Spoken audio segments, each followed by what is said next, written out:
Então veja, é sobre isso que eu queria falar hoje. Como discernir o corpo do Senhor. Amém? Então vou contar uma outra história para você aqui. Certa vez, Jesus estava com os seus discípulos. Pode projetar o próximo versículo. E ele pergunta para os seus discípulos. Chegando Jesus às partes da Cesareia de Filipe, interrogou seus discípulos dizendo: que dizem os homens ser o Filho do Homem? Ou seja, quem as pessoas estão dizendo que eu sou? E eles disseram: uns estão falando que você é João Batista, outros estão falando que é Elias, e outros Jeremias, ou um dos profetas. E Jesus disse: e vós, quem vocês dizem que eu sou? E Simão Pedro respondendo disse: tu és o Cristo, o Filho do Deus vivo. E Jesus respondendo: bem-aventurado és tu, Simão Barjonas, porque não te revelou a carne e o sangue, mas o meu Pai que está nos céus. Pois eu também te digo que tu és Pedro, e sobre esta pedra edificarei a minha igreja, e as portas do inferno não prevalecerão contra ela. E eu te darei as chaves do reino dos céus, e tudo que ligares na terra será ligado nos céus, e tudo que desligares na terra será desligado nos céus. Então é esse texto que eu queria usar hoje para falar de como discernir o corpo. Pode tirar o texto.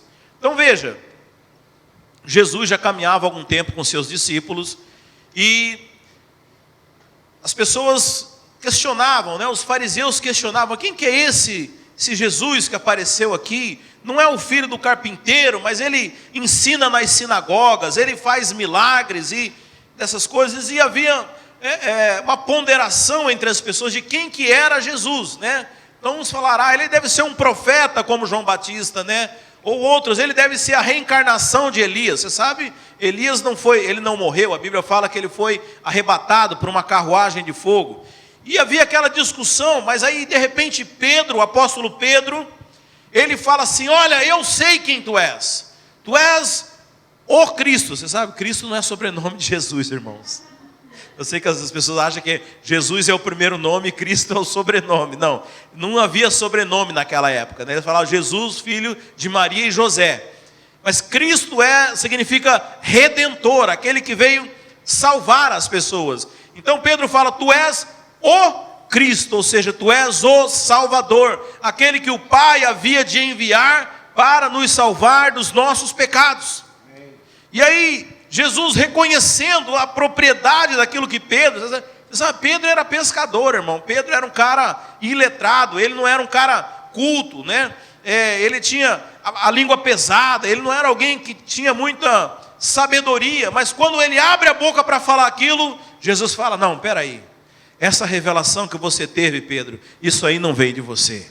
Essa revelação que você teve vem do nosso Pai, vem dos céus. Não foi carne nem sangue que te revelou, ou seja, não é natural, não é a sua inteligência, não é algum livro, não é alguém que te falou, mas foi o Espírito Santo, o Espírito do meu Pai, quem te contou isso.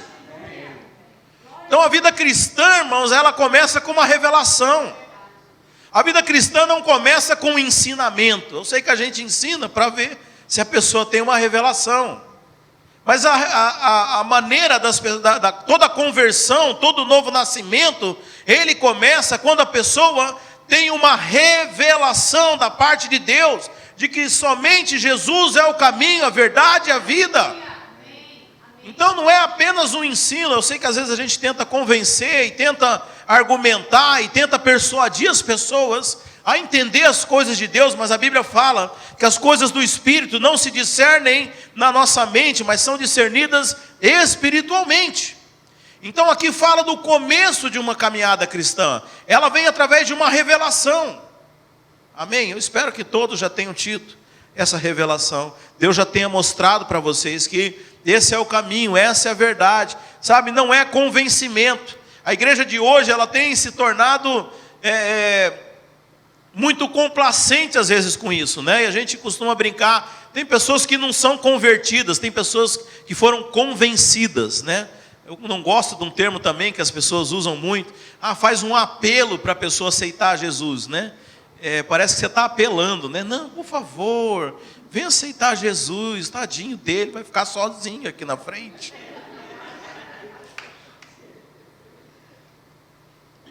E veja, Jesus não precisa de ninguém, a gente que precisa dele. Nós é quem precisamos dele. Então, isso vem de uma revelação. E a revelação é algo que somente os céus podem trazer.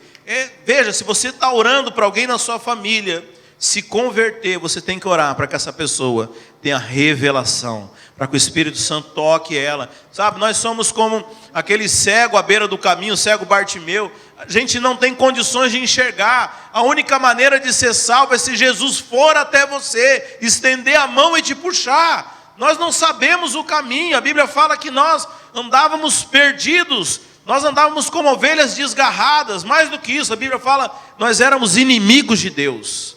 Mas Deus, mostrando a sua bondade e o seu amor para conosco, Ele nos escolheu, Ele nos atraiu e te trouxe até aqui, amém?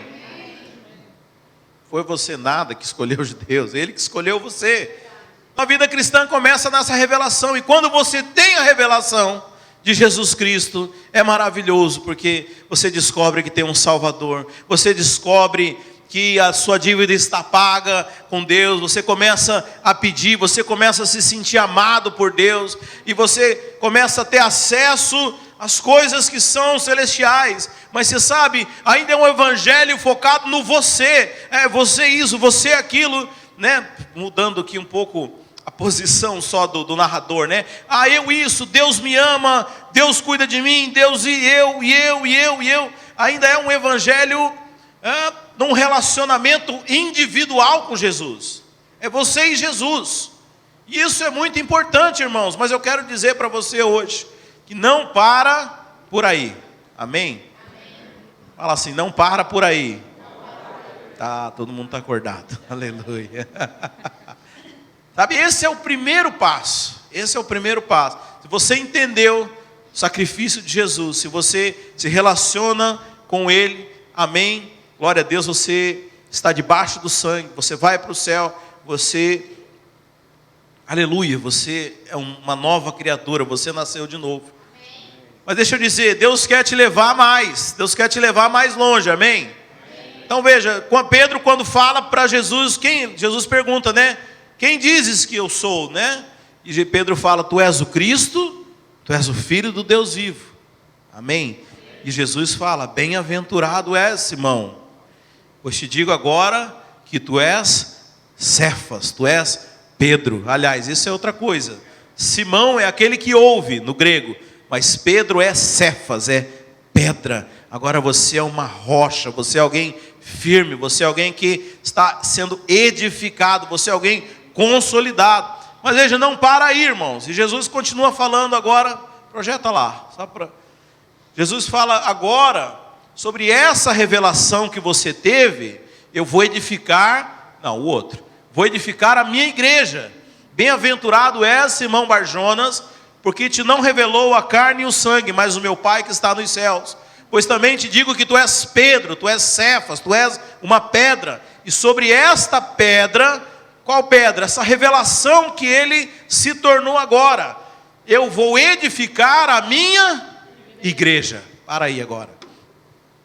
Esse é o segundo passo.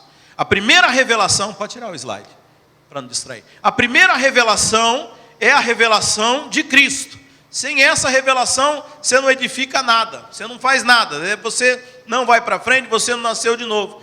Mas veja, uma vez que você tem essa revelação, você agora tem uma base firme, e o apóstolo Paulo fala que esse é o fundamento dos apóstolos, que é Jesus. Agora existe algo para ser feito. Qual que é a segunda revelação? A primeira revelação foi o Espírito Santo que trouxe para Pedro. Jesus fala, não foi carne nem sangue, mas foi o Espírito do meu Pai que te revelou. Mas a segunda revelação, quem diz para Pedro é Jesus. Os irmãos estão entendendo? Então há uma revelação que agora quem traz é Jesus. Então Jesus, ele veio fazer algo, irmãos. Jesus veio apontar para algo. Jesus, ele tem uma mensagem, ele tem uma revelação para nós. E qual que é essa revelação que o Senhor Jesus veio trazer para nós? A igreja. Amém? Jesus veio estabelecer a sua igreja. sabe? O tempo que Jesus esteve ensinando, a revelação que ele traz para o homem é a igreja. Veja, não confunda a igreja com o modelo de culto que havia no Velho Testamento. Ali não era a igreja, ali era um modelo de culto onde somente um sacerdote ministrava ao Senhor. As pessoas não prestavam culto a Deus. As pessoas, o máximo que elas podiam fazer era levar um animal para o sacerdote sacrificar a Deus, mas as pessoas não prestavam culto. E Jesus agora vem trazer uma revelação para nós. Jesus vem trazer a revelação da igreja. Então esse é o segundo nível da vida cristã. Você sabe, a maioria das pessoas só ficou no primeiro nível, na revelação de Jesus. É o evangelho do plano individual. E claro que Deus trata conosco dentro da nossa individualidade. Deus está preocupado com os seus problemas, Deus está preocupado com o seu bem-estar, mas esse é o primeiro nível. O segundo nível do evangelho é o nível da igreja, porque o propósito de Deus sempre foi estabelecer uma igreja, sempre foi estabelecer uma família, sempre foi estabelecer o seu corpo aqui na terra. E esse nível Jesus estabelece, ele é uma sequência. Então, uma vez que você tem revelação de Jesus, agora ele fala, agora eu preciso te contar uma coisa. Eu quero estabelecer a minha igreja. Volta lá naquele verso. Ele fala assim, sobre esta pedra, sobre essa revelação que você acabou de ter, Pedro, eu edificarei a minha igreja. Então veja, se você teve revelação que Jesus Cristo é Filho de Deus, que Ele é o Salvador, agora Jesus está falando, agora que você entendeu isso, agora, filhinho, nós vamos edificar igreja. Agora nós vamos construir algo. Irmão, não estou falando de prédios, não estou falando de estruturas, eu estou falando do verdadeiro sentido do que significa igreja. Igreja é a família de Deus, igreja são as pessoas, essa comunidade permeada da vida de Deus. Então veja, uma vez que você tem a revelação de Jesus, o que você precisa agora é entender a edificação da igreja. Nós estamos aqui para edificar a igreja. E a Bíblia fala que a igreja, ela é o corpo de Cristo. Cristo é o cabeça, a igreja é o seu corpo. Mais ou menos o seguinte, irmãos. Chegou um momento, Jesus, lá em João 14, ele falou, olha, chamou os discípulos e falou assim, eu preciso partir agora. Eu preciso ir para o Pai. E eu fico imaginando a cara de tristeza daqueles discípulos, né? E agora, Jesus, como é que nós vamos fazer as obras e os doentes você estava curando? Eu já tinha feito um schedule aqui de visita lá no hospital, você está indo embora, como é que nós vamos fazer com a sua obra que você estava indo? E Jesus fala, aquele que crer em mim, obras maiores fará. Ou seja, agora é a vez de vocês. Eu continuo sendo cabeça, eu continuo na liderança, mas veja, os irmãos que vão assistir a aula do cursão vão aprender isso. Qual que é a função do nosso corpo, irmãos? O nosso corpo, a rigor, eu não sou definido pelo meu corpo, eu sou definido pela minha mente, pela minha psique, pela minha personalidade. Mas o corpo carrega isso, é o corpo que me leva, Fui visitar o Thomas lá na casa dele. O meu corpo que me levou lá para eu poder conversar com ele. Então o corpo é a expressão física daquilo que eu sou. O corpo é que me leva até os lugares. Então Jesus falou, eu continuo sendo cabeça, eu continuo pensando e fazendo as coisas através da igreja. Mas é a igreja que vai me conduzir até os lugares. É a igreja que vai impor as mãos sobre os enfermos. É a igreja que vai abrir a boca para pregar o evangelho para as pessoas se converterem. Então esse é o corpo, a função do corpo. A locomoção, a expressão. Deixa eu dizer, se alguém quiser conhecer Jesus Cristo nos dias de hoje, precisa conhecer a igreja do Senhor. Eu conheci pela internet, pelo YouTube. Você tem como conhecer alguém? Tem. Tem como você conhecer alguém por um livro, Tem, você vai saber muitas coisas a respeito daquela pessoa. Se você ler um livro, a pessoa não precisa nem estar viva, Eu já li livros de pessoas que já morreram não tem problema nenhum. Você vai conhecer aspectos, né? Se é uma autobiografia, claro que você vai correr o risco dele ter escrito o que ele queria, né? Mas você vai conhecer em partes aquela pessoa. Mas conhecer de verdade, você precisa encontrar com ela. Você precisa se relacionar com ela. Deixa eu dizer, quem quer ver Jesus nos dias de hoje, precisa estar dentro da igreja. Não há vida fora do corpo, sabe? O corpo de Cristo. Por isso que a palavra de Deus, por isso que o próprio Jesus diz: não me verão até que digam bem-aventurado, não, aquele que vem, bendito aquele que vem em nome do Senhor. Amém? Você sabe, as pessoas, né, falam assim: ah, não, eu quero Jesus, eu não quero saber das pessoas. Você não vai conhecer Jesus até que você diga: bendito aquele que vem em nome do Senhor. Porque quando você enxerga a igreja, você enxerga a Jesus. Esse é o corpo. Então Jesus, quando ele cumpre a missão dele, quando ele vem e faz a justiça de Deus, e ele morre por nós, ele estabelece agora um sucessor. Agora esse sucessor não é uma pessoa, mas é um conjunto de pessoas que ele denomina de igreja. Então a igreja agora passa a ser o corpo de Cristo. O corpo de Cristo está aqui na terra, na forma da igreja. Os irmãos estão entendendo? Esse é o segundo passo, a primeira revelação de quem é Jesus, o que ele fazia, o que ele representa, qual a missão dele. Agora que você entendeu, você é chamado para um nível maior. Agora nós vamos edificar a igreja do Senhor. Eu estou estabelecendo a minha igreja, que é a maneira de eu continuar, ainda que não fisicamente, mas através de nós, que fomos salvos, a praticar toda a justiça de Deus. Mas deixa eu dizer, ainda há um outro nível, não vou explanar muito sobre ele hoje, põe lá. Ainda tem mais um nível aqui. Sobre essa pedra edificarei a minha igreja, e as portas do inferno não prevalecerão contra ela. Te darei as chaves do reino dos céus, e tudo que ligares na terra será ligado nos céus, e tudo que desligares na terra será desligado nos céus. Deixa eu dizer, quando a igreja do Senhor é estabelecida, quando o corpo de Cristo se manifesta na terra, o próprio Deus entrega um nível de autoridade para a sua igreja. A mesma autoridade que o Senhor Jesus tinha, Ele entrega agora para a igreja. Eu estava conversando com uma pessoa uns dias atrás, e ele falando de batalha espiritual. Eu falei: olha, você nunca vai fazer batalha espiritual sozinho, você só vai apanhar. Porque a palavra de Deus fala, põe lá, que as portas do inferno não prevalecerão contra ela, contra a igreja. Vai sozinho que você vai levar um pau. Vai sozinho que você apanha. Porque veja, o projeto de Deus é pela igreja. Amém. Deixa eu dizer, tudo que Betel, né? A primeira vez que é mencionado esse termo na Bíblia, Betel é casa de Deus, mas você sabe, é chamado casa do pão também. Porque na casa de Deus é onde está o suprimento, é onde está o alimento.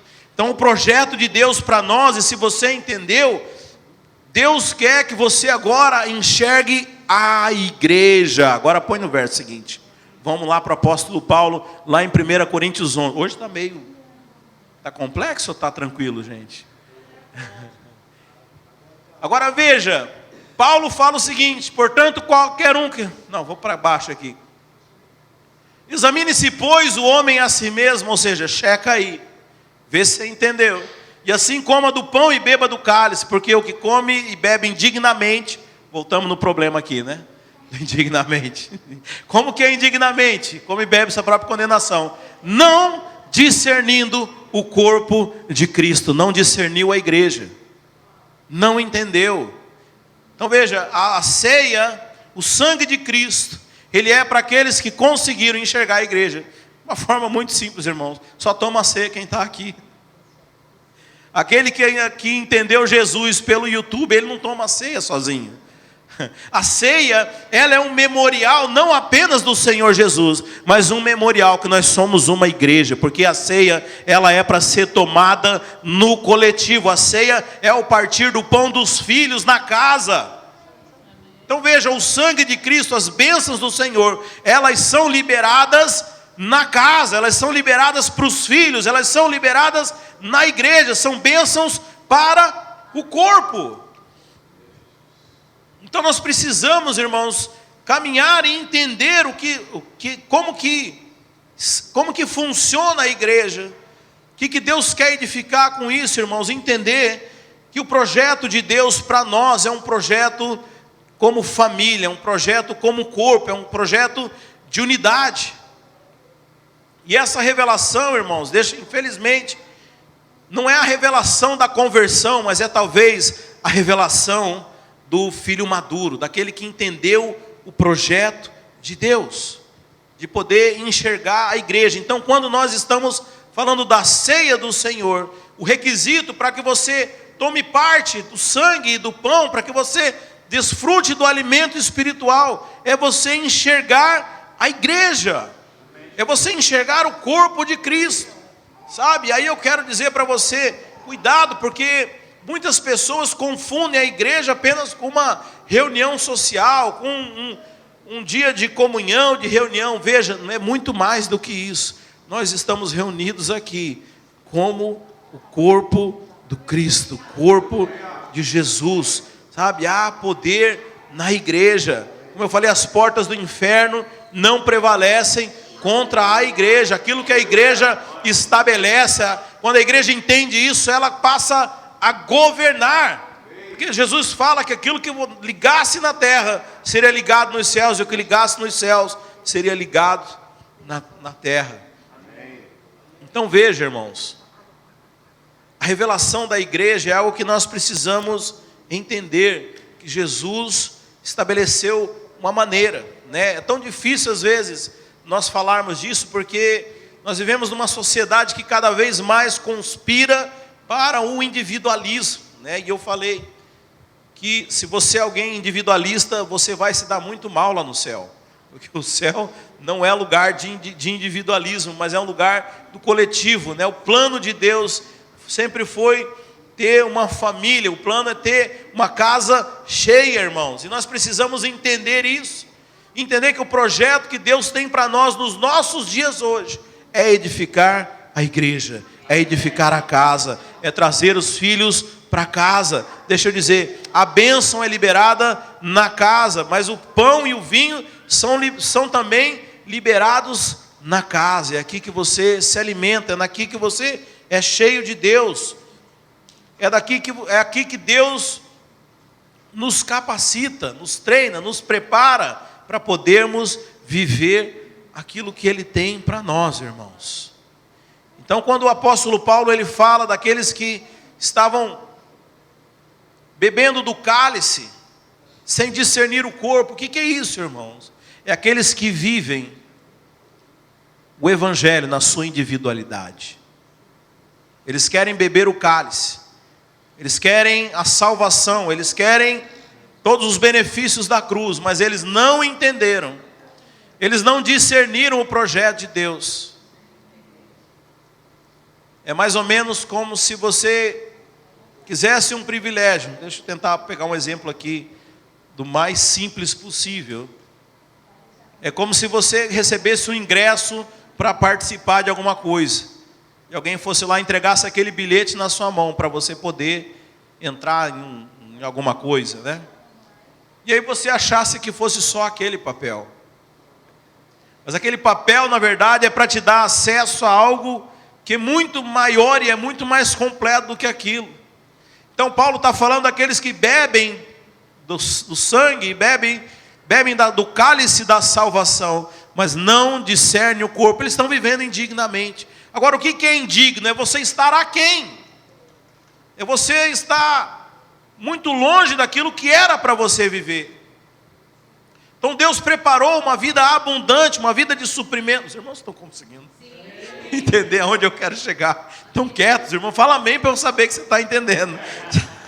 Então, veja, Deus preparou um estilo de vida para você, mas tem pessoas que entenderam a salvação, mas elas estão vivendo indignamente, ou seja, estão muito aquém. Não é esse nível que Deus quer para você. Por quê? Porque não discerniram o corpo. Entenderam indignamente? Eu sei que há algumas coisas naquele texto, põe aí. Principalmente se você era crente no Brasil, você deve ter entendido esse texto aqui, esse mesmo. Não, volta. Principalmente se você era crente no Brasil, você deve ter visto esse texto aqui de uma outra forma, né? O que fala? Porque o que come e bebe indignamente, come e bebe para sua própria condenação, não discernindo o corpo do Senhor. Por causa disso, há entre vós muitos fracos e doentes, e muitos que dormem. Dorme não é que o cara era dorminhoco, não, ele tinha morrido. Amém? No Novo Testamento, o crente não morre. Quando você vai ver, fala que dorme, né? Lembra quando Lázaro morreu? Jesus fala, ele dorme, tá? Então, mas isso quer dizer que eles morreram. Então veja, olha aí, pastor, está falando que aquele que vai tomar a ceia indignamente, ele vai cair duro, morto aqui. Não, não é isso, irmãos. Não é isso. Aqui está falando justamente, como eu disse, de pessoas que experimentaram a salvação, mas tem se privado da vida do corpo, tem se privado da igreja, não tem desfrutado da bênção da igreja. E você sabe, naquela época não tinha hospital, não tinha plano de saúde, não tinha Obamacare, não tinha Medicaid. A única forma, não tinha remédio, os caras tinham que, a única saúde, o healing, né, a forma deles se curarem era da forma religiosa, era através de oração. Era através de ir lá no sacerdote e ungir com óleo, por isso que o óleo também representa cura.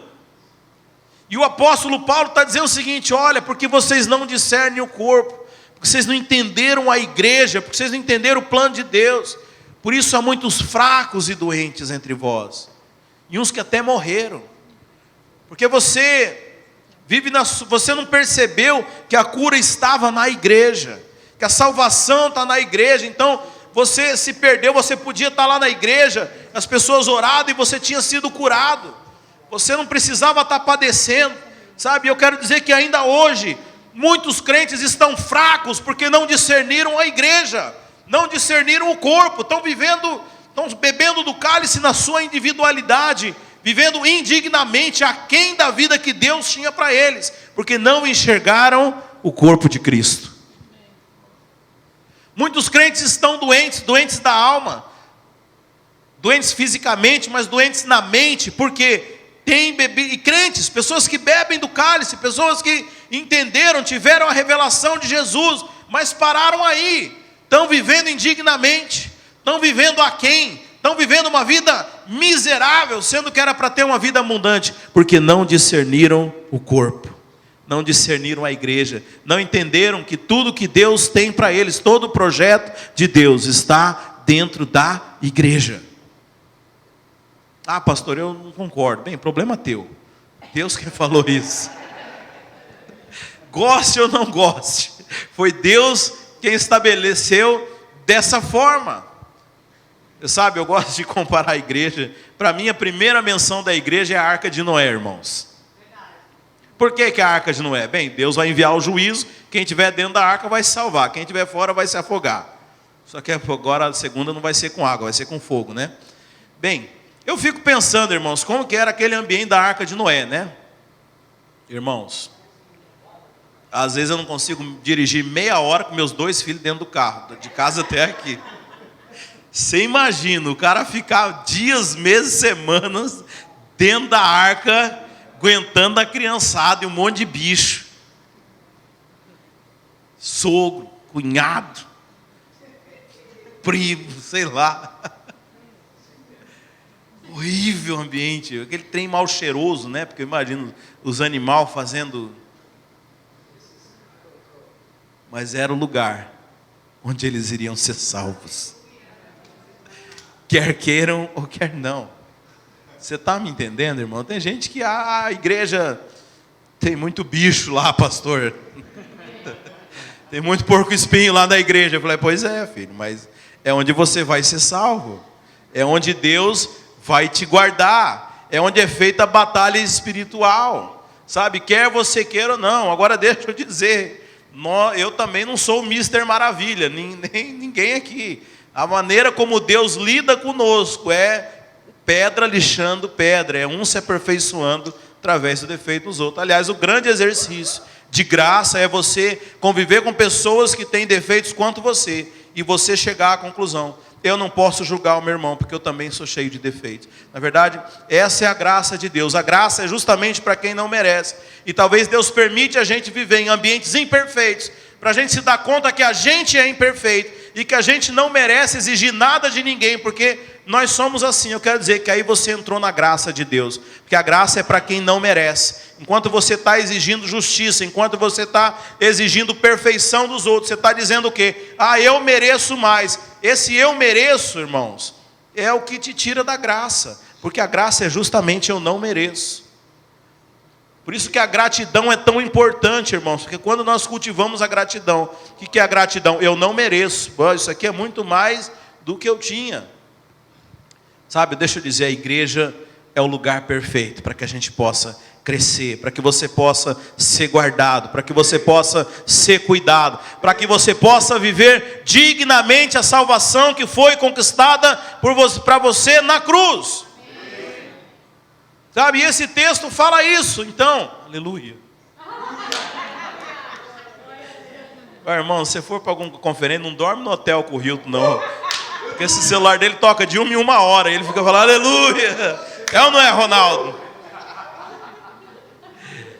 Eu já estou dando a dica aqui. Ou leva protetor de ouvido.